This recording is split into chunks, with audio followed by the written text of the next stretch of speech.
룻기서를 보고 있습니다. 오란달 오늘은 킹덤 모델하우스의 꿈 룻기서 두 번째 시간으로 선한 계획 안에서 회복을 꿈꾸다, 선한 계획 안에서 회복을 꿈꾸다라는 제목으로 함께 하나님 말씀 보도록 하겠습니다.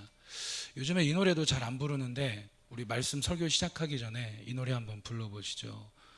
어버이의 은혜인가요? 어머님의 은혜인가요?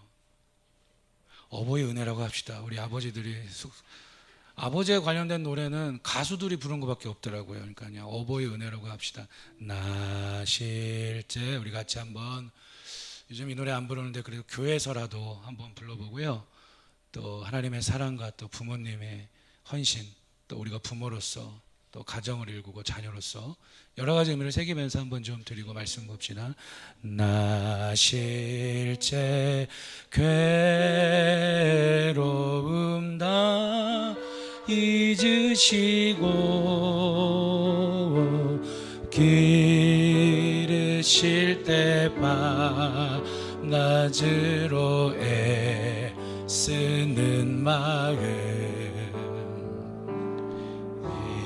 빈자리 마른 자리 나니시며 손발이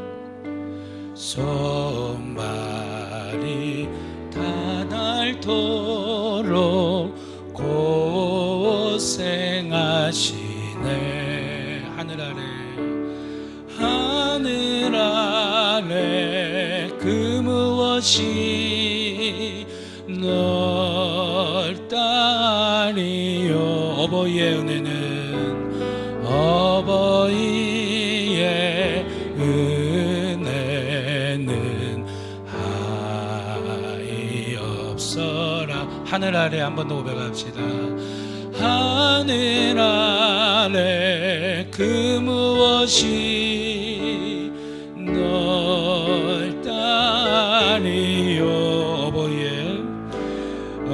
어버이의 은혜는 한이 없어라. 할렐루야. 우리 자우로 함께 서로 이렇게 한번 격려하고 축복하기를 원합니다. 정말 수고하셨습니다. 이렇게 한번 서로 위로하고 축복하실까요? 예, 우리 한 번 더 서로 축복합니다. 소원의 항구로 인도하십니다.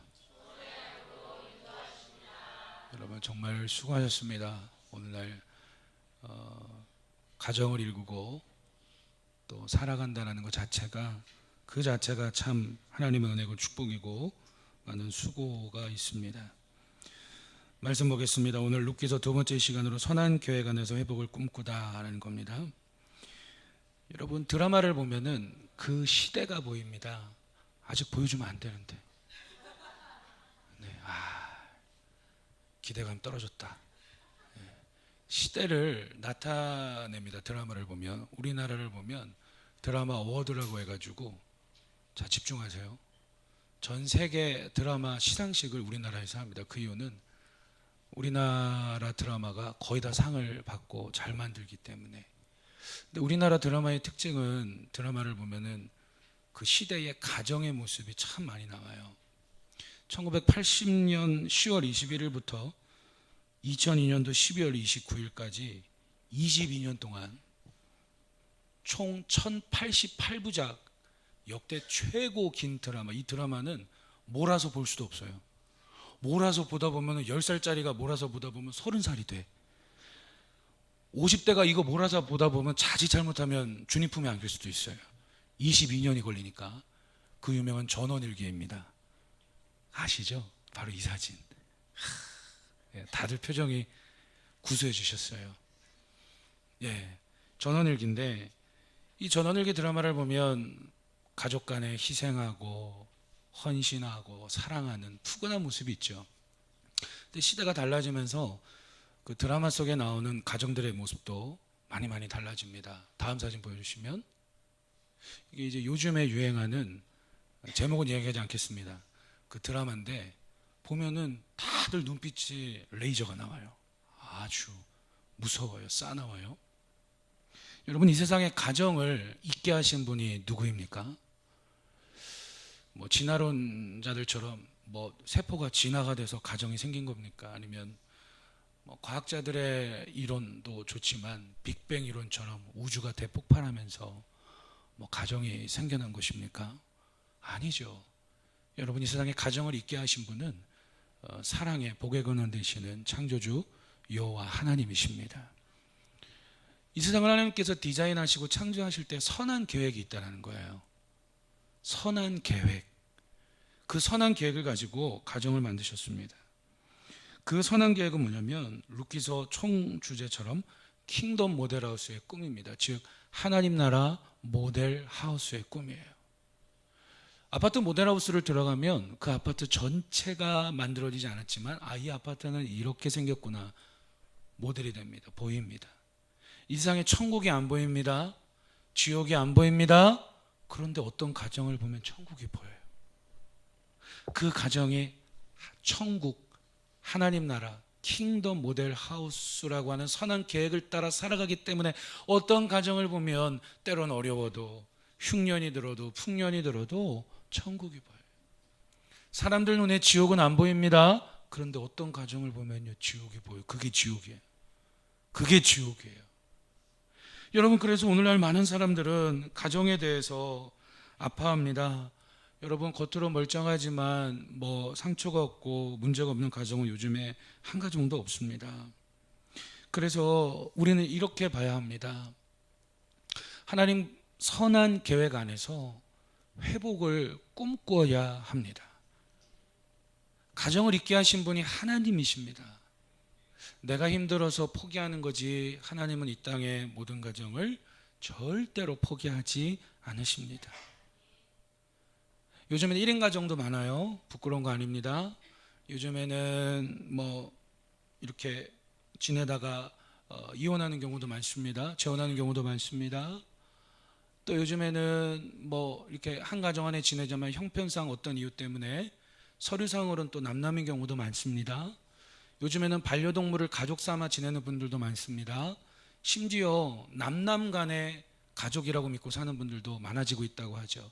여여 간의 가족이라고 믿고 사는 분들도 많아지고 있다고 합니다. 그 이유는 왜 그럴까요? 루키서 1장 1절에 나오는 것처럼 사사들이 치리하던 때에 이 시대의 모습은 사람들이 각자 자기 소견에 옳은 대로 행한 것처럼 오늘날도 많은 사람들의 이 시대에 TV에 나오는 드라마 속에 나오는 것처럼 절대적인 진리와 절대적인 기준을 거부합니다. 그래서 그냥 내가 옳은 대로 살아가는 것이죠. 그래서 인본주의자들이든지 상대주의자들은 가정에 대해 이렇게 새롭게 의미를 정리해가기 시작합니다. 성경에 이 세상을 창조한 분이 하나님이고 가정을 있게 하신 분이 하나님입니다. 여러분, 아담과 하와가 선악과 먹기 전에 죄를 범하기 전에 홀딱 벗고 사는데도 전혀 부끄러움을 느끼지 않았습니다. 에덴 동산, 에덴의 의미는 즐거움, 기쁨, 희락, 환희, 하나님 나라를 의미하죠. 그 천국의 하나님 나라의 그 에덴의 복되고 기쁜 그 모든 것들이 다 누구를 통해서 나타났고 누구를 통해서 보여줬습니까? 홀딱 벗고 살았던 아담과 하와, 바로 가정입니다. 근데 성경을 보니까 그런데 실상은 그렇지 않거든요. 그 똑똑한 인본주의자들, 상대주의자들이, 무신론자들이 그래서 어떻게 가정에 대해 의미를 바꾸냐면 그건 그냥 성경이야. 그냥 성경인 거고 현실은 그렇지 않아요. 현실은 가정이라고 하는 이름하에 자행되는 수많은 상처들, 가정이라고 하는 이름하에 자행되는 수많은 폭력들, 그 가정이 때문에 오히려 인간이 더 불행하다면, 가정 때문에 내 인생이 더 불행하다면, 갈수록 가정 때문에 많은 사람들의 인생이 더 불행해진다면 가정은 의미가 바뀌어야 돼. 하나님께서 아무리 세상을 창조하시고 가정을 향한 선한 계획이 있지만 시대가 바뀌었으니 가정을 향한 의미도 바뀌어야 돼. 그래서 가족의 의미를 어떻게 바꿨습니까? 가정이란 내 마음에 잘 맞고 내 마음과 소통이 잘 되고 공감이 잘 되고 경청을 잘 해주는 내 마음을 위해주는 사랑과 살면 그게 무조건 가정이다. 너와 피가 섞여 있든 섞여 있지 않든 서류상 합법적이든 합법적이지 않든 그건 중요하지 않아요. 그리고 때로는 그게 사람이든 동물이든 중요하지 않아요. 그저 나와 마음이 잘 맞고 경청해주고 공감해주고 나의 마음을 위해주는 누군가와 살면 그게 가정이다. 이런 식으로 가족에 대한 의미를 무신론자들, 인본주의자, 상대주의자들은 그렇게 바꿔가고 있습니다. 그러다 보니 이 시대의 흐름은 점점 그렇게 흘러가고 있습니다. 여러분 잊지 마십시오. 오늘날 이 땅의 모든 가정을 있게 하신 분이 하나님이세요. 이 땅의 가정에 어떠한 어려움과 어떠한 죄악된 모습이 있다 할지라도 하나님은 이 땅의 모든 가정을 사랑하십니다. 이 땅의 모든 가정을 절대로 하나님은 포기하지 않으십니다. 그래서 룻기서에 나오는 이 한 가정, 엘리멜렉 남편, 아내 나오미, 두 아들 말론 기련이 그 시대에 하나님의 선한 계획 안에서 회복되는 가정의 모습을 보여줍니다. 지난주에 본 것처럼 베들레헴에 살다가 흉년이 들어서 먹고 살기 힘드니까 모압 땅에 이사 갔어요. 10년 살았지만 남편도 죽고 두 아들 죽고 두 며느리 오르바, 룻만 남았었는데 이제 오르바는 고향 땅 모압 땅에서 지내기로 하고 둘째 며느리 룻은 시어머니 나오미와 함께 베들레헴으로 돌아갑니다. 그 베들레헴은 빵의 집, 양식의 집, 성경 전체에서 영적으로는 생명의 근원 되신 예수 그리스도를 의미합니다. 바로 그 가정이 결단을 하고 예수 그리스도께로 돌아갈 때에 오늘 2장에서 바로 그 선한 계획 안에서 킹덤 모델하우스의 회복을 꿈꾸게 되는 역사가 일어나게 됩니다. 여러분, 과거는 십자가 앞에 회개함으로 다 털어낼 수 있기를 축복합니다. 지금부터 현재부터 예수 그리스도 안으로 들어오십시오. 지금부터 현재부터 하나님 나라 안으로 들어오십시오. 하나님 나라가 당신의 삶 속에 침투하고 침입할 것입니다. 오늘 하나님의 말씀을 통해서 하나님 나라를 받아들이시고 예수 그리스도를 받아들이시고 오늘부터 우리도 그 하나님의 선한 계획 안에서 킹덤 모델하우스의 꿈이 회복되는 저 여러분들의 인생 가정이 되기를 주님의 이름으로 축복합니다. 첫 번째는 선한 계획 안에서 회복을 꿈꾸다. 첫 번째 선한 계획이 뭐냐면 선한 섭리입니다. 즉 선한 섭리 안에서 회복을 꿈꾸다입니다. 섭리란 이런 겁니다. 하나님의 뜻을 이루기 위한 모든 만물을 향한 하나님의 통치를 섭리를 간단하게 이야기하면 하나님의 통치, 그렇게 정리하시면 됩니다. 존 칼빈은 섭리에 대해 이렇게 이야기합니다. 하나님의 분명한 명령 없이는 비 한 방울도 떨어지지 않는다. 요즘 어저께 봄비가 착 오는데 드림플러스 카페에서 커피와 또 이렇게 와플과 그러다 보니까 사람들이 점점 몰리더니 그 다음에 부침개를 붙이시더니 아주 막 그 비 한 방울도 하나님의 섭리 안에 있다는 겁니다. 하나님은 비밀스러운 계획 가운데서 모든 일을 다스리신다. 우리에게 하나님의 계획과 섭리는 다 이해가 안 될 때가 많아요. 당연하죠. 하나님과 우리는 존재적으로 다른데 그렇기 때문에 하나님의 섭리는 비밀스러운 계획 가운데서 모든 일을 그 뜻대로 통치하시며 다스리신다라는 겁니다. 한마디로 말하면 하나님의 선한 섭리는 이런 것이죠. 나의 삶에 이제 우연이란 없어요. 모든 것이 하나님의 선한 계획, 선한 섭리 안에 있다라는 겁니다. 우리 함께 한번 믿음으로 큰 소리 한번 고백하십시다. 나의 삶에 우연이란 없다. 우리의 삶에 이제 우연이란 없어요. 뭐 운, 뭐 일진, 뭐 토종 비결, 그리스도인의 입에서 나와서는 안 되는 표현이에요. 여러분 그것처럼 무책임한 게 어디 있어요? 우리의 삶은 누가복음 12장 6절 7절에 보니까 예수님 말씀하셨어요.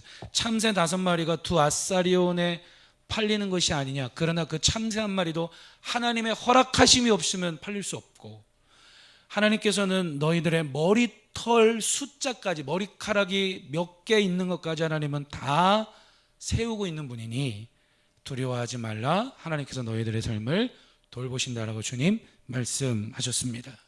우리의 삶에 이제 우연이란 없습니다. 우리의 가는 걸음, 언제 죽을지, 누가 살지, 내 자녀는 누구일지, 먹고 사는 문제, 영혼의 모든 문제까지 하나님의 선한 계획, 선한 섭리 안에서 있기 때문에 오늘 우리도 룻기서를 통해서 킹덤 모델하우스의 그 꿈을 회복하기를 주님의 이름으로 축복합니다. 오늘 2장을 보니까 그 선한 섭리 안에서 만남이 이루어집니다. 보아스와 룻의 역사적인 만남입니다. 자, 좌우로 축복합니다. 성도님과 저의 만남은 역사적인 만남입니다. 줄여서 이렇게 한번 고백합시다. 우리의 만남은 역사적인 만남입니다. 서로 좌우로 한번 고백해 봅니다. 시작. 우리의 만남은 역사적인 만남입니다. 아멘. 몇몇 분들이 살짝 째려보는 것 같은데 아니시죠? 네. 우리의 만남. 세상에 교회가 한두 개 있는 게 아니에요. 와동만 해도 교회가 많아요.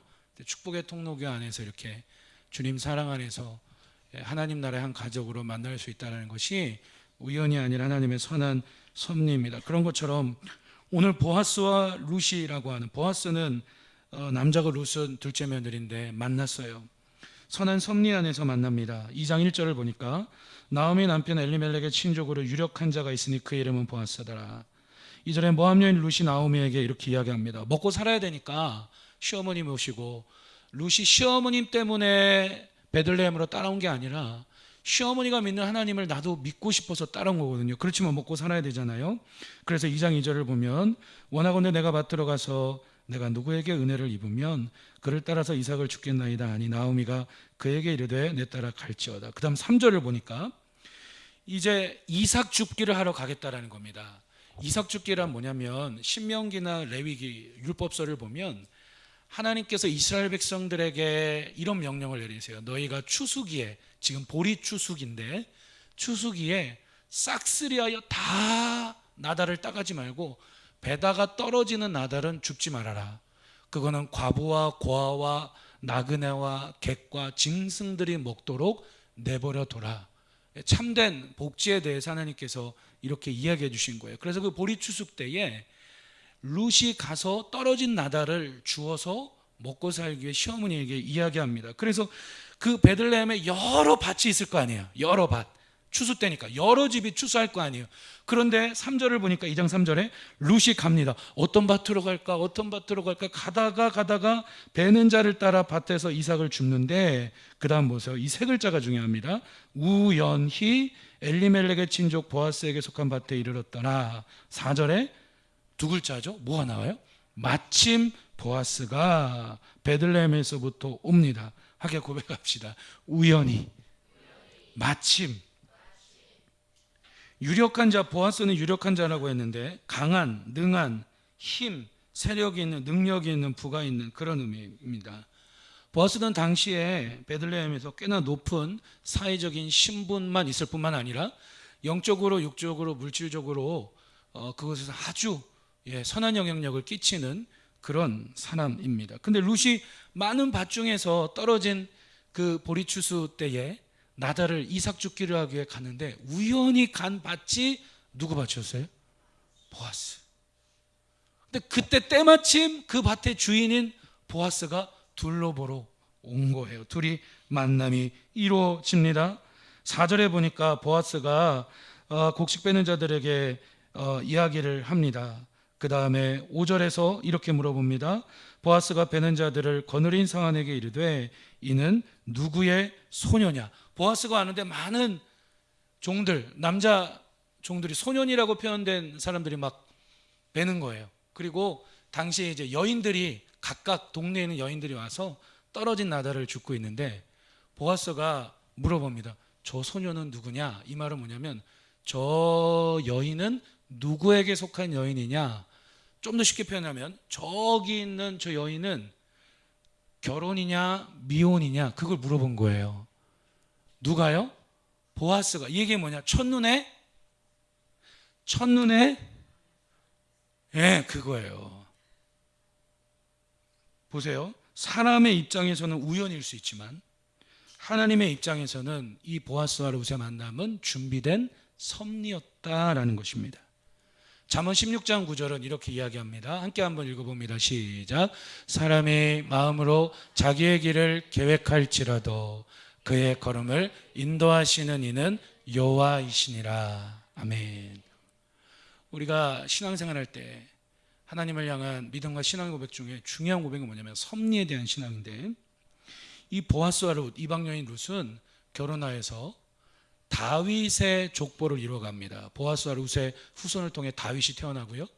다윗의 후손을 통해 우리를 구원하시는 예수 그리스도께서 오시는 그러한 축복의 가문이 됩니다. 바로 이 두 사람의 만남을 통해 킹덤 모델하우스의 꿈이 바로 이런 선한 계획 안에서 회복의 역사가 일어나는 것이죠. 여러분 정말 그렇습니다. 어떤 만남, 성경을 보면 하나님께서 우리의 인생의 길을 형통의 길로 인도하실 때, 때로는 불통의 길로 우리가 걸어갈 때를 보면 반드시 뭐가 있느냐? 귀신과의 만남이 있는 게 아니고 사랑과의 만남이 있습니다. 뭐가 있다고요? 사랑과의 만남. 예수님을 안 믿는 자기계발서를 쓰는 분들은 이런 책 제목도 있습니다. 5년 안에 당신과 만나는 사람이 바뀌지 않으면 당신의 인생은 바뀌지 않는다. 뭐 그런 책도 있어요. 서점 가면. 이 만남을 통해서 하나님께서는 우리의 인생을 형통의 길로 인도하기도 하고요. 우리는 어떤 만남을 통해 우리의 인생이 불통의 길로 가기도 하는 것입니다. 하나님의 그 섭리의 역사 가운데 가장 많이 사용하시는 방법이 뭐냐? 만남입니다. 오늘 보아스와 룻이 만난 것처럼 하나님께서 우리의 가정을 선한 계획 안에서 킹덤 모델하우스로 회복하기를 원하십니다. 그러하기에 우리의 인생의 발걸음을 인도해 가시는데, 사람의 마음으로 자기의 길을 계획할지라도 그의 걸음을 인도하시는 그 하나님께서 저 여러분들의 모든 만남들을 주관하시고 인도하셔서 복된 만남이 일어나고 형통의 길로 나아갈 수 있기를 여러분 주님의 이름으로 축복합니다. 좋은 교회를 만나고 좋은 목회자를 만나고 좋은 성도를 만나고 좋은 가족을 만나고 만남의 역사를 무시할 수 없다라는 것입니다. 목사님, 나도 보아스 같은 남자를 만나고 싶습니다. 목사님, 저는 룻 같은 사람을 만나고 싶습니다. 그러면 그렇게 다 만나십시오. 벌써 만났는데 왜 또 아멘을 하시죠? 어떤 분들은 예, 아멘 하실 거 이왕 다 같이 아멘합시다. 여러분, 보아스 같은 남자가 되시고 룻 같은 여자가 되시고 보아스 같은 룻 같은 복된 사람들을 하나님의 섭리 가운데서 언제나 만나서 형통한 길로 나아가기를 축복합니다. 할렐루야. 만남이 중요한 거예요. 한번 생각해 보세요. 사람이 마음으로 자기의 길을 계획할지라도 그의 걸음을 인도하시는 분은 여호와시니라. 룻이 나가서 먹고 살기 위해 이삭 죽기 위해 여러 밭이 보이는데 걸어갔는데 우연히 간 곳이 보아스 밭이었어요. 근데 그 보아스는 엘리멜렉의 친척이에요. 시아버지 친척이에요. 알고 보니까. 그리고 때마침 이삭을 줍고 있는데 그 밭의 주인인 보아스가 와서 여러 여인들이 이삭 줍기를 하고 있는데 눈에 누가 들어와요? 룻이 들어온 거예요. 여러분 한번 생각해 보십시오. 목사님, 제 인생은 맨날 만나는 사람들마다 이상한 사람만 만납니다. 그런 분 혹시 있으세요? 목사님, 저는 만나는 사람마다 항상 복된 사람만 만납니다. 그런 분들 있으세요?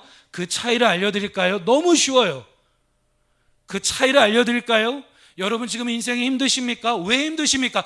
거의 대부분 다 사람 때문에 힘들 거예요. 여러분 지금 인생이 행복하십니까? 살만하십니까? 거의 모든 게 다 어떤 사람과의 만남 때문에 행복하실 거예요. 그 차이가 뭔 줄 아십니까? 잠언 16장 9절에 나왔어요. 그 차이는 나부터가 어떤 사람이 돼야 될까요? 나부터가 복된 사람이 돼야 돼요. 참 쉬운데 우린 이걸 놓칠 때가 많아요. 어차피 사람의 만남도요, 룻도 보아스도 믿음의 레벨이 있어요. 레벨이란 말 아시죠? 보아스도 아마 보아스가 좀 더 믿음이 좋았던 것 같은데, 쉽게 말하면 보아스나 룻이나 믿음의 레벨이 있어요. 내가 믿음이 전혀 없는데 믿음 좋은 사람 만나기를 꿈꾼다? 항상 사람이 마음으로 자기의 길을 계획하는데, 항상 악한 일을 계획하는데 하나님께서 악한 일만 계획하는 사람을 좋은 사람 만나게 하실까요? 물론 하나님 사랑의 하나님이시기 때문에 그럴 수도 있지만 거의 드물어요. 내가 항상 하나님 기뻐하시는 말씀을 따라 복된 계획을 따라 살아가려고 하고 복된 믿음의 사람입니다. 그러면 확률적으로 하나님께서도 복된 보아스 같은 룻과 같은 사람을 사업관계에서, 직장생활 속에서, 남녀관계 속에서, 가족관계 속에서, 성도와 성도의 관계 속에서, 이웃과 이웃과의 관계 속에서 복된 만남을 선한 섭리 안에서 인도해 주셔서 회복을 꿈꾸게 하시는 겁니다. 다시 한번 우리 한번 믿음으로 고백합시다. 내가 먼저. 자신감이 없어요. 더 크게 믿음으로 고백합시다. 내가 먼저 복된 자가 되자. 사람은요, 나의 믿음의 레벨만큼 세상을 봐요. 나의 믿음의 수준만큼 사람도 봐요. 이해되시죠? 목사님, 나는 내가 만나는 사람들은 맨날, 우리 어머니 아버지들이 예전에 그랬어요. 야, 어디 그런 사람을, 어디 그런, 우리도 그러고 있지 않나요? 부모가 돼서 한번 생각해 보세요. 내가 먼저 믿음의 사람, 내가 먼저 복된 사람이 되는 게 정말 중요해요. 룻이 뭐하러 시어머니 따라왔어요? 시아버지 죽고 남편 다 죽었는데 아무 관계없어요. 남남이에요. 뭐하러 따라왔어요? 하나님 믿으려고 따라왔잖아요. 하나님께서 그 룻의 인생의 발걸음을 선한 섭리 안에서 새로운 만남을 주셔서 회복을 꿈꾸게 하십니다. 저 여러분들 5월달을 보내면서 내가 복된 사람, 나의 믿음의 사람이 되어 오늘도 역사하시는 그 하나님의 선한 섭리 안에서 복된 만남을 통해 회복과 형통의 길로 나아갈 수 있기를 여러분 주님의 이름으로 축복합니다. 두 번째는 선한 은혜 안에서 회복을 꿈꾸다입니다. 선한 은혜 안에서 회복을 꿈꾸다. 은혜란 자격이 없는 자에게 베풀어지는 호의, 친절, 사랑을 은혜. 우린 신앙생활하면서 제일 많이 하는 고백이 은혜 받았다. 은혜로 구원받는다. 그럼요, 모든 게 다 은혜죠. 우린 아무 자격이 없는데 구원받을 만한 자격이 없어요. 그런데 예수 그리스도께서 나의 죄를 위해 대신 형벌과 심판을 십자가에서 다 당하시고 부활하신 것을 믿는 모든 자마다 그 은혜로 하나님 자녀가 되는 것이죠. 오늘 보아스와 룻을 통해서 나타나는 은혜의 두 가지 모습을 볼 수 있어요. 성경에서 가장 큰 은혜는 구원의 은혜, 대속의 은혜라면 그 구원의 은혜와 대속의 은혜를 믿고 경험하며 살아가는 자들의 삶 속에 나타나야 할 중요한 두 가지 은혜의 모습.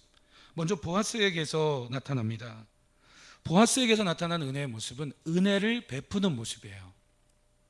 은혜를 베풉니다. 룻이라고 한 여인에게 은혜를 베풀어요. 8절을 보니까 이렇게 나옵니다. 8절에 보아스가, 제가 빨리 읽을 테니까 눈으로 한번 보십시오. 보아스가 룻에게 이르되 내 딸아 들으라, 이삭을 주우러 다른 밭으로 가지마. 여기서 떠나지 말고 나의 소녀들과 함께 있으라. 내 밭에서 계속 이삭 주우라. 9절에 보니까 그들이 베는 밭을 보고 그들을 따르라. 어떤 밭을 보고 따라가라고요?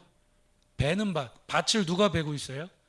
보아스의 그 남자 종들이 밭의 추수를 베고 있는 거예요. 그러니까 처음 베는 밭을 따라가라. 아무래도 처음 베는 밭은 뭐가 더 많이 떨어질까요? 이삭이 많이 떨어지니까 더 많이 줄 수 있으니까 은혜를 베풀어요. 9절에 또 보니까 내가 그 소년들에게 명령하여 너를 건드리지 말라. 그리고 목이 마르거든 그릇에 가서 소년들이 기르는 것을 물 마셔라. 이삭 줍다가 목 마르면 내 종들이 떠온 물 너도 마셔. 그리고 소년들이 너 건드리지 못하게 내가 다 얘기해놨어요. 여기서 건드린다는 표현은 어떤 표현이냐면 어떤 그런 신체적인 표현까지 담고 있는 것이죠. 또 어떤 은혜를 베풉니까? 14절을 보니까 2장 14절에 이제 이삭 줍다가 옛날 우리나라 농촌에서 이제 새참이라고 하나요? 새참 먹을 시간이 된 거예요. 14절에 식사할 때에 보아스가 룻에게 이르되 이리로 와서 떡을 먹으며 내 떡, 룻 너의 떡 조각을 초에 찍어 먹으라. 떡을 그냥 먹는 거랑 꿀에 찍어 먹는 거랑 차원이 똑같습니까? 다릅니까? 달라요. 완전 달라요. 이 보아스가 룻에게 초에 찍어 먹어라. 그런 거죠. 룻이 곡식 빼는 자 곁에 앉으니 그가 볶은 곡식을 주매 룻이 배불리 먹고 남았더라. 또 15절 16절 보니까 15절에 룻이 이삭을 주우러 일어날 때에 보아스가 자기 소년들에게 명령하여 이르되 그에게 곡식 단 사이에서 죽게 하고 책망하지 말라. 16절 우리 같이 한번 읽어봅니다. 시작. 또 그를 위하여 곡식 다발에서 조금씩 뽑아 버려서 그에게 죽게 하고 꾸짖지 말라 하니라. 마지막에 뭐라고 명령하죠? 룻이 이삭 떨어진 거 나달 주술 때 뭐라고 하지 마 너네들. 그리고 심지어 뭐라고 해요? 17절에서 일부러 일부러 이거 할 때 일부러 룻이 많이 주워가도록 일부러 뭐라고 했습니까? 16절에 곡식 다발에서 조금씩 뽑아버려라. 아주 편파적이에요. 편파 중개. 아주 보아스가 수많은 여인들이 와서 막 다 죽고 있을 텐데 다른 사람 눈에 들어오지도 않아. 누구만 눈에 들어와요? 룻. 누구만 눈에 들어와요? 룻. 왜요? 선한 섭리 안에서 하나님께서 만나게 해주신 복된 만남. 보아스를 통해서 은혜의 두 가지 모습, 그리스도의 사랑 안에 있는 은혜의 두 가지 모습을 발견하는데 편파적으로 은혜를 베풀어요. 이 보아스는 성경 전체에서 보면 우리를 향해 편파적으로 사랑하시고 편파적으로 긍휼히 여겨주시고 편파적으로 우리에게 은혜를 베풀어 주시는 예수 그리스도의 사랑, 복의 근원 되시는 하나님 아버지의 사랑을 보게 됩니다. 여러분 잊지 마세요. 목사님, 우리 가정은 너무 어렵습니다. 요즘 삶이 너무 어렵습니다. 여러분 잊지 마십시오. 그럴지라도 하나님께서는 보아스가 룻에게 편파적으로 은혜를 베푸는 것처럼 하나님께서 한번 택하시고 부르신 주의 백성을 끝까지 편파적으로 은혜를 부어주시고 회복해 주시기 때문에 여러분 우리 또한 어떤 상황에서 그 하나님의 손을 놓지 말고 믿음의 길을 걸어갈 수 있기를 주님의 이름으로 축복합니다. 내가 힘들어서 가정을 포기하는 것이 하나님 우리 가정을 포기하지 않으세요. 과거는 십자가 앞에 회개하고 묻어놓고 현재가 중요합니다. 이제부터 편파적으로 은혜를 베푸시는 그 하나님의 사랑과 은혜 안에서 킹덤 모델하우스의 꿈을 향해 나아갈 수 있기를 주님의 이름으로 축복합니다. 룻을 통해 은혜의 또 한 가지 모습을 봅니다. 그건 뭐냐면 은혜를 받는 자의 모습이죠. 은혜를 가치 있게 여기고 감사를 표현하는 거예요. 여러분 오늘날 이 세상을 보면 가치 있는 것들은 표현하지 않고 오히려 가치 없는 것들을 막 표현해서 그게 유행처럼 만들어가요. 여러분 룻을 통해 은혜를 받는 자의 모습이죠. 은혜를 가치 있게 여기고 그 은혜를 감사로 표현합니다. 10절을 또 보시면 2장 10절에 룻이 엎드려 얼굴을 땅에 대고 절하며 얼굴을 땅에 대고 절했대요. 그에게 보아스에게 이르되 나는 이방 여인이거늘. 당시에 이스라엘 백성들은 이스라엘 민족 히브리 민족을 제외한 다른 나라 사람들은 하나님께서 버리셨다. 심지어 신학시대로 오면 그들은 지옥의 땔감용을 하나님께서 두신 것이다 라고 할 정도로 멸시하고 무시했어요. 그리고 당시에 룻이 속한 모압 족속과 이스라엘 족속은 원수지간이었어요. 그런데 그런 자신에게 이방 여인에게 은혜를 베푸니까 너무 절을 합니다. 나는 이방 여인이거늘 당신이 어째 내게 은혜를 베푸시며 나를 돌보시니까 하니. 그 은혜를 가치 있게 여기는 겁니다. 여러분 은혜를 당연히 여기는 사람에게 하나님께서는 그 은혜를 그 이상으로 베풀어 주지 않으세요. 여러분 보세요. 자녀들도 많이 있습니다. 어저께 우리 막내 담비가 제가 이제 피곤해서 한 8시부터 초저녁에 한 2시간 자고 10시쯤에 다시 일어나서 이제 설교 준비한다고 사택 가서 뭐 좀 먹고 잠을 목사관실에서 자니까, 왜냐면 새벽 기도 뭐 철야 기도 때문에 애들이 방해될까봐 가려가니까 이제 신의 신비 담비가 있잖아요. 근데 신의 신비도 초등학교 때까지 그랬었어요. 근데 막내 담비가 저한테 그러는 거예요. 저를 눈빛으로 받아보더니 아빠, 그래서 왜? 오늘은 여기서 집에서 자면 안 돼? 그러더라고요 저한테. 여기서 집에서 자라는 건 누구랑 같이 자자는 거예요? 자기들이랑 같이 자자는 거예요. 제가 아빠 또 설교 준비해야 돼. 새벽에 자야 돼. 잠 거의 못 자. 그랬더니 그럼 아빠, 와 갑자기 눈물 나려고 그래요. 아빠 이리 와 하더니 뽀뽀해 줄게 그러는 거예요. 제 볼에 정확히 각도 여기. 아직도 기억해. 세수는 했어요. 그래도 뽀뽀를 딱 하는 거예요.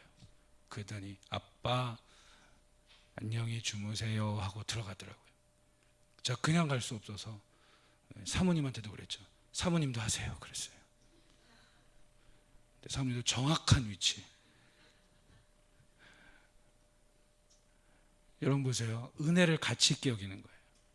자녀들 뭐 여럿이 있어도 부모님의 은혜를 부모니까 당연히 그렇게 해야 되는 거 아니야. 그게 아니라, 물론 청소년기 우리도 방황할 때에 부모라면 그렇게 해야 되는 거 아닙니까? 라고 했던 적도 누구든지 있어요. 그렇지만 부모님의 은혜를 당연하게 여기기보다 가치 있게 여길 때에 부모님이 바라볼 때도 다르죠. 스승의 은혜도 마찬가지고, 목회자와 성도 간의 관계도 마찬가지고, 더 중요한 하나님과 우리와의 관계에서도요, 오늘 룻이 보아스를 통해 하나님께서 베풀어 주신 그 은혜를 가치 있게 여기고 절을 하면서, 나는 이방 여인인데 어떻게 이렇게 나에게 은혜를 베푸시며 나를 돌보십니까? 여러분, 하나님 앞에 서로가 서로에게 그 은혜를 가치 있게 여길 수 있기를 주님의 이름으로 축복합니다. 13절을 보니까 그 은혜를 감사로 표현합니다. 우리 13절 말씀 함께 읽어봅시다. 시작. 룻이 이르되 내 주여 내가 당신께 은혜 입기를 원하나이다. 나는 당신의 하녀 중에 하나와도 같지 못하오나 당신이 이 하녀를 위로하시고 마음을 기쁘게 하는 말씀을 하셨나이다 하니라. 아멘.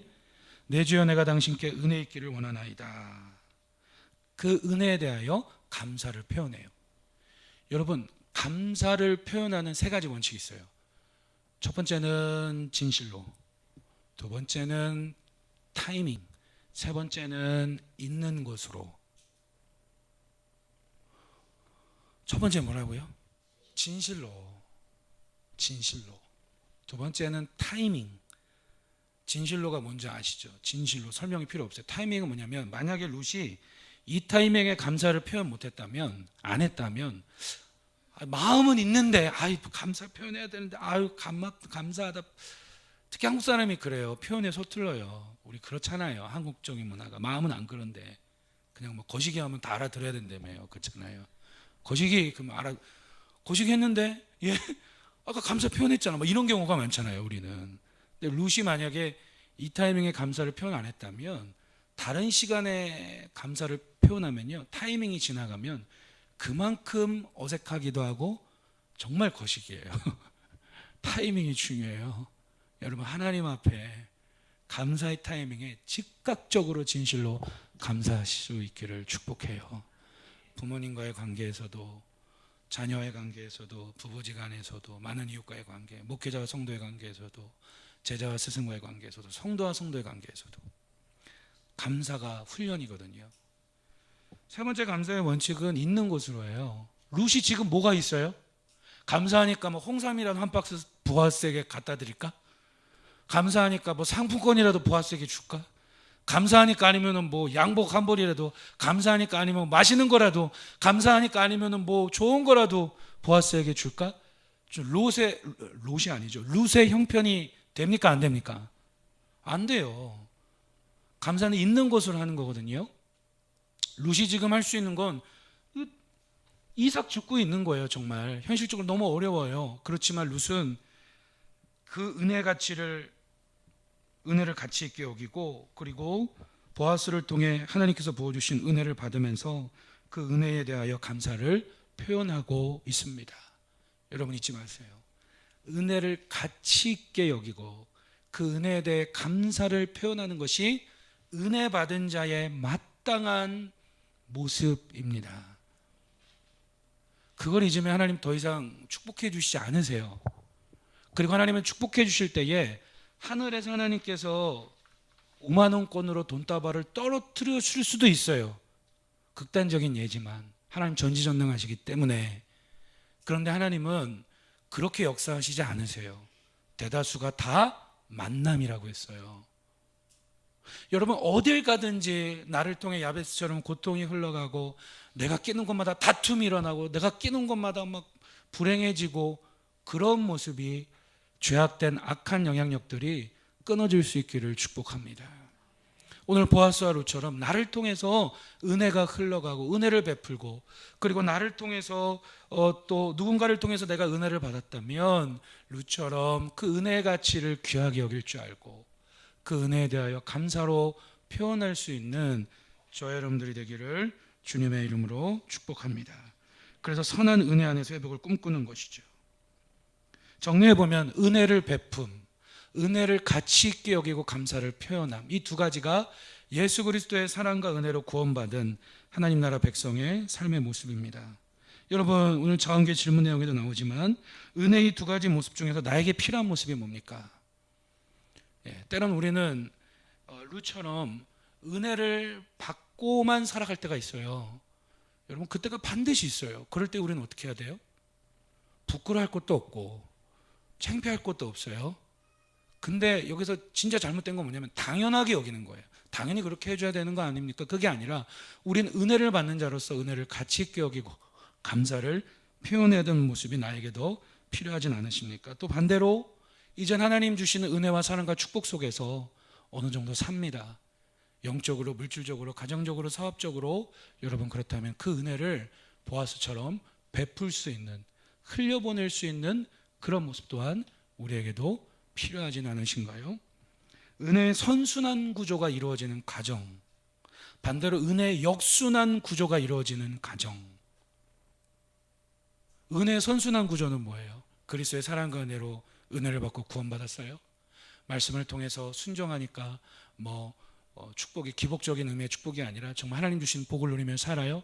가정이 하나님 나라 킹덤 모델하우스로 회복이 되어 그 은혜를 가치 있게 여기고 감사를 표현하면서 선순환 구조는 뭡니까? 이제 나도 보아스처럼 또 다른 성도에게, 또 다른 이웃들에게 복음을 전하기 위해 은혜를 베푸는 이 구조가 은혜의 선순환 구조예요. 근데 어떤 가정 보면 은혜의 역순환 구조, 그렇게 은혜도 많이 받았고 도움도 많이 받았고 축복도 많이 받았는데 절대 베풀지 않아. 여전히 마음이 좁아요.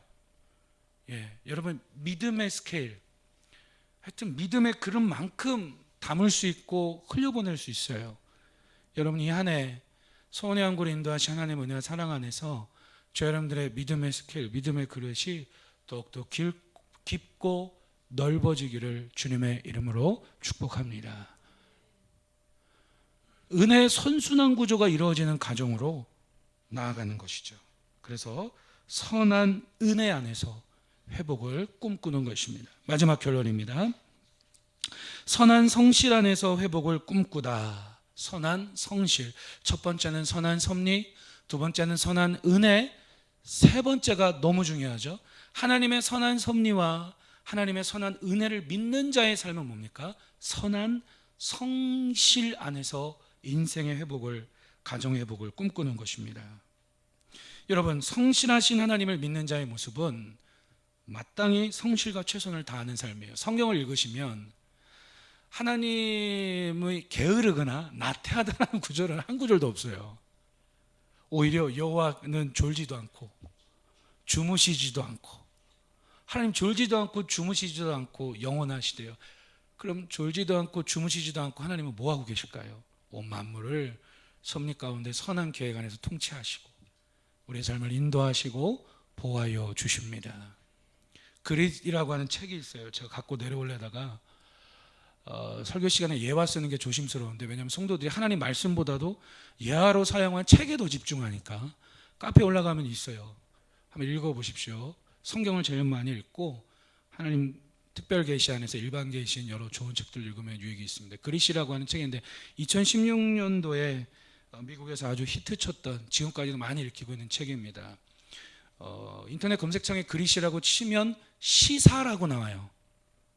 시사상식이라고 나와요. 시사상식은 뭐냐면 보편적으로 누구든지 알고 있는 지식이다라는 거예요. 그릿이라고 하는 표현이. 이게 이런 뜻인데, 성공과 성취를 끌어내는 결정적인 역할을 하는 투지와 용기. 더글라스라고 하는 미국의 여자 교수님이, 심리학 교수님이 연구를 했더니 사람들이 성공하고 성취하는 비결이 뭐냐? IQ냐? 지식이냐? 백그라운드 배경이냐? 그것도 필요해요. 보니까, 연구해 보니까. 그런데 결정적으로 어떤 한 사람의 인생을 성공하고 무엇인가를 성취하고 회복하게 하는, 그것을 끌어내는 파워, 힘이 뭐냐? 투지와 용기라는 겁니다. 그런데 이 투지와 용기는 그냥 단순한 열정 그런 게 아니라 이게 중요해요. 담대함과 어떤 상황에서도 낙담하지 않고 매달리는 끈기. 함께 고백합시다. 매달리는 끈기. 지난주에 나오미가 룻에게, 야, 첫째 며느리 오르바도 지 집으로 떠나가는데 너도 가. 이제 쉽게 표현하면 그때 룻이 뭐라고 합니까? 저는 어머님을 붙잡겠습니다. 붙쫓았더라. 그게 매달리는 끈기와 비슷한 표현이에요. 한국적 표현으로는 성실이라고 할 수 있죠. 오늘날 대한민국 사회에 참 안타까운 게 뭐냐면 성실하면 바보, 성실하면 당해. 그러지 마. 요거 이렇게 해서 이렇게 해. 그래야지 너가 더 이득 봐. 여러분, 그런 걸 자녀들에게 많이 가르쳐주면 나중에 자녀들이 부모인 나에게 똑같이 그렇게 하더라고요. 뭘 보니까 알 수 있어요? 한국 드라마 보니까 그런 거 많이 나오더라고요. 전 드라마 안 보지만 스포츠 신문에 보니까 그런 게 많이 나와요. 성실입니다. 그릿입니다. 여러분, 룻의 성실을 성경은 이야기해요. 마지막으로 말씀해 보니까 7절에 보아스가 처음 밭에 와서 5절에서 누구의 소녀냐? 룻이 눈에 띄었는데 종들에게 물어봤어요. 저 누구냐? 그랬더니 6절에서 나오미와 함께 온 모압 지방에서 온 모압 소녀인데 2장 7절 우리 같이 한번 읽어보겠습니다. 시작.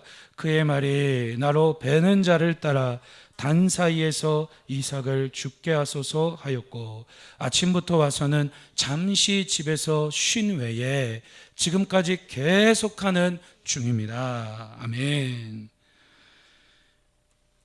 룻이, 저 여인은 룻이라고 하는 소녀인데요, 나오미와 함께 10년 전에 이사 갔던 나오미와 함께 같이 돌아온 둘째 며느리라고 하는데, 아니 글쎄 아침부터 여기 이삭 죽게 하러 와가지고 잠시 집에서 쉰 시간 외에는 계속, 여기서 계속이라는 말은 쭉이에요. 계속 쭉 뭐만 하고 있어요? 이삭 죽게 하고 있어요. 이 얘기 뭐냐? 다른 이삭 죽게 하는 여인들과 똑같아요? 달라요? 다르다는 거예요. 다른 여인들은 주소도 아유 좀 더 좀 떨어뜨려 주지, 뭐 이거 가지고 뭐 하라고, 뭐 당연하게 여기고 그러는데 막 게으르고 그러는데 이삭 죽게 하면서도 이 룻은 다른 종들이 보기에도 너무 성실해요. 계속 쭉, 잠깐 쉰 시간 외에는 계속 쭉 열심히 성실하게 그릿 끈기를 가지고 이삭 죽기를 하고 있는 거예요. 11절 12절에서도 이렇게 이야기합니다. 11절에 보아스가 그에게 대답하여 이르되 내 남편이 죽은 후로 내가 시어머니에게 행한 모든 것과 내 부모와 고국을 떠나 전에 알지 못하던 백성에게로 온 일이 내게 분명히 알려졌느니라. 마지막 12절 함께 읽겠습니다. 시작. 여호와께서 내가 행한 일에 보답하시기를 원하며 이스라엘의 하나님 여호와께서 그의 날개 아래에 보호를 받으러 온 내게 온전한 상 주시기를 원하노라 하는지라. 아멘. 그 보아스 밭에서 일하는 많은 종들의 눈에도 다른 집 여인들은 모르겠는데 룻은 잘 돼야 돼. 룻은 하나님이 갚아주셔야 돼. 아니 피부치도 섞이지 않은 시어머니 보살피겠다고 남편 죽고 시아버지 죽었는데 모압 본인 친정집에서 살면 좋지, 게다가 하나님을 믿기 위해서 시어머니 나오미를 따라 베들레헴까지 왔대. 그런데 얼마나 성실해? 예? 다른 사람은 몰라도 룻은 잘 돼야 돼.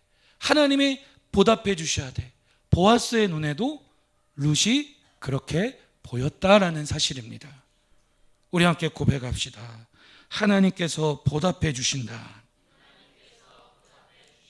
여러분, 세상은 성실하면 바보, 뭐 성실하면 당해, 그렇지만 절대 그렇지 않아요. 하나님께서는 성실히 변함없이 주님을 따르는 자에게 반드시 갚아주시고 보상해 주시고 반드시 살 길을 열어주시며 하나님 나라 모델하우스로 우리의 가정을 새롭게 회복시켜 주시는 줄로 믿습니다. 어쩌면 룻은 상처투성이에요.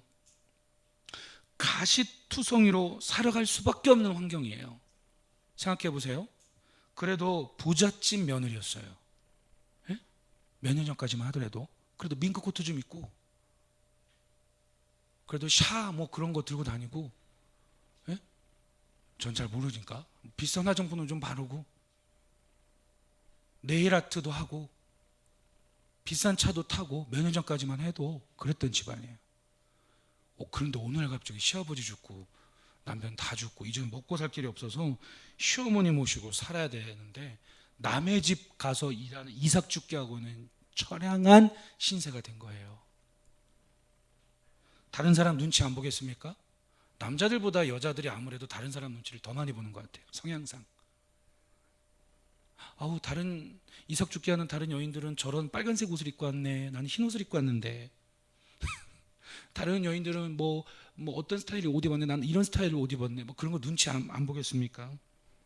내 팔자야, 내가 어쩌다가 이렇게 됐어. 예? 대다수 이럴 때 여성분들이 하는 말, 내가 누굴 만나서 이렇게 된 거예요? 이미 죽은 남편 잘못 만나서 이렇게 됐다. 성경은 기련이라고 그러죠. 내가 기련 잘못 만나서 이렇게 된 거야. 반드시 우울증 걸릴 수밖에 없는 환경이에요. 우울증, 공황장애, 조울증, 마음의 병은 100% 걸릴 수밖에 없는 상황이에요. 지금 룻이. 그냥 성경에 나오니까 룻은 그랬나 보다라고 생각만 하지 마시고 말씀을 깊이 한번 묵상해 보세요. 여러분, 오늘 우울하고 답답한 현실이 있으십니까? 그걸 돌파해야 신앙생활에 성공하고 성취가 있는 복된 가정, 킹덤 모델하우스의 꿈이 있는 복된 신앙생활이 이루어지는 것입니다. 그러려면 어떻게 해야 돼요? 아까 그리시라고 하는 책에도 나온 것처럼 투지와 용기, 매달리는 끈기, 즉 성실함이 필요해요. 룻은 상처통이 가시투성일 수 있었는데 성실한 룻으로 이렇게 인정받았던 이유가 뭡니까? 끈기 있는 성실한 이유가 뭡니까? 룻의 마음에 그런 마음이 있을까요? 저기 몇 미터 가면 동쪽 어떤 지점에 보아스라고 하는 얼굴도 잘생기고 비등도 좋고 게다가 뭐도 많아요. 돈도 많고 차도 좋고 아파트 몇 평 있는 보아스라고 하는 사람이 있는데 가서 잘 보여야지. 그런 마음이 있었을까요? 전혀 없어요. 전혀 없어요. 룻이 이렇게 성실할 수 있던 건 한 가지입니다. 하나님을 향한 믿음이에요. 이 부분에서는 다 같이 아멘 하셔야 돼요. 하나님을 향한 믿음입니다. 그게 룻을 그 어떤 그립보다 매달리는 끈기, 붙잡는 끈기, 성실로 일하는 환경을 돌파하게 합니다. 룻기 1장 16절에서 나오미를 향해 따라가겠다라고 할 때 이 고백을 했잖아요. 어머니의 백성이 나의 백성이 되고 어머니의 하나님이 나의 하나님이 되시리니. 하나님을 향한 믿음이 상처투성이 가시투성이 룻이 아니라 성실한 룻으로 인정받게 했다라는 사실입니다. 오늘 우리가 성실한 이유는 무엇입니까? 투지와 용기 그리고 낙담하지 않고 매달리는 끈기, 그 이유는 바로 룻처럼 하나님을 향한 믿음, 선한 섭리의 하나님, 선한 은혜의 하나님, 그 선한 계획 안에서 우리 가정을 끝까지 사랑하시고 포기하지 않으시고 킹덤 모델하우스로 이루어가시는 하나님을 향한 믿음입니다. 말씀을 결론 내립니다. 오늘 허세가 아닌 나의 이삭 줍기는 무엇입니까? 룻에게, 우리 한 주간 동안 기도했던 이 부분 자세히 볼 텐데, 룻에게 있어서 이삭 줍기는 희망의 발판이었습니다. 이삭 줍기는 룻에게 인생의 롤러코스터처럼 이렇게 곤두박질 쳤다가 올라가게 하는 변곡점이라고 하는데, 변곡점이었습니다. 하나님께서도 우리에게 이삭 줍기를 허락하여 주십니다. 아무리 먹고 살기 힘들고 사업이 어렵고 가정이 어렵고 관계가 어렵고 아무리 어려워도 하나님께서는 우리를 하나님께서 정말 부르시고 택하시고 오늘 저희 여러분들이 정말 예수 믿음으로 구원받은 하나님 자녀라면 반드시 이삭 줍기를 주십니다. 근데 그때에 많은 사람들은 이삭 줍기를 안 해요. 왜 안 해요? 내가 누군데 허리 굽히고 이거나 하고 있어. 내가 누군데 그런 게 이거 이삭 주워가지고 언제 뭘 해? 인생 한 방인데 두고 봐. 내가 한 방 하면 다 눌러주겠어. 요즘에 어떤 프로 보니까 되게 웃긴 프로가 있는데, 이번 주에 아이들이 보기를 잠깐 봤는데 밥 먹으면서 어떤 게 나오냐면은 야베스에게도 조용히 반주해서 이런 게 나와요. 세상에서 전 세계에서 허세 탑 10. 전 세계 사람들 중에서 허세 부리는 사람들 탑 10. 몇 가지만 소개하겠습니다. 중국의 어떤 청년들인데 높은 산에 올라가는데 조금만 헛디디면 낭떠러져요. 거기서 인스타그램, 페이스북에 사진 올려가지고 조회수, 유튜브에 올려서 조회수 많으면 요즘에 뭐 받아요? 돈을 받는데요. 광고가 올라와서. 그래서 그거 하려고 낭떠러진 친구들한테 사진 찍어달라는 거예요. 더 웃긴 거는 친구들이 사진을 찍어줘. 더 웃긴 건 친구들이 야, 더 옆으로 가, 더 위험한 곳으로 가, 더 옆으로 가. 그래? 그래서 가다가 어떻게 됐을까요? 떨어져 죽었어요. 우크라이나에서 있었던 일인데 몇 층 높이 아파트에 올라가가지고 유튜브에서 광고를 했어요. 제가 몇 월 며칠 날 아파트에서 제가 직접 만든 낙하산을 들고 올라가서 뛰어내릴 겁니다. 그랬더니 그 소문을 듣고 유튜브에서 많은 사람들이 구경하러 왔어요. 핸드폰 들고. 낙하산이 어떻게 되나? 떨어졌어요. 어떻게 됐을까요? 죽었어요. 러시아에서 진짜 있었던 일인데 세계 탑10 허세, 이삭 죽기는 안 하고 성시로 살지 않고 하나님의 섭리와 은혜 믿지 않고 그냥 한 방만 노리는 이 시대의 가치죠. 러시아는 뭐가 많습니까? 눈이 많잖아요. 눈이 막 와서 막 쌓였어요. 근데 어떤 사람이 어떻게 하냐면은 인스타그램, 페이스북, 유튜브에 많이 올려서 이렇게 뭐 돈 받으니까 광고 올려서 어떻게 하냐면은 몸에 휘발유 뿌리고 불을 붙여요. 광고를 했어. 사람들이 모여서 몸에 휘발유 뿌리고 불을 붙이니까 몸에 뭐가 붙어요? 불 붙죠. 그런 다음에 아파트에서 눈으로 뛰어내리면 불이 얼마나 잘 꺼질까 그걸 보여주겠대요. 뛰어내렸어요. 이 사람 어떻게 될게요? 살았어요. 다행히 눈 때문에. 이게 뭐예요 도대체? 더 웃긴 건 요즘에 우리 다음 세대 청년들, 자녀들, 아이들에게 너의 꿈이 뭐냐고 물어보면 다 뭐예요? 유튜버 1인 방송하는 게 꿈이래요.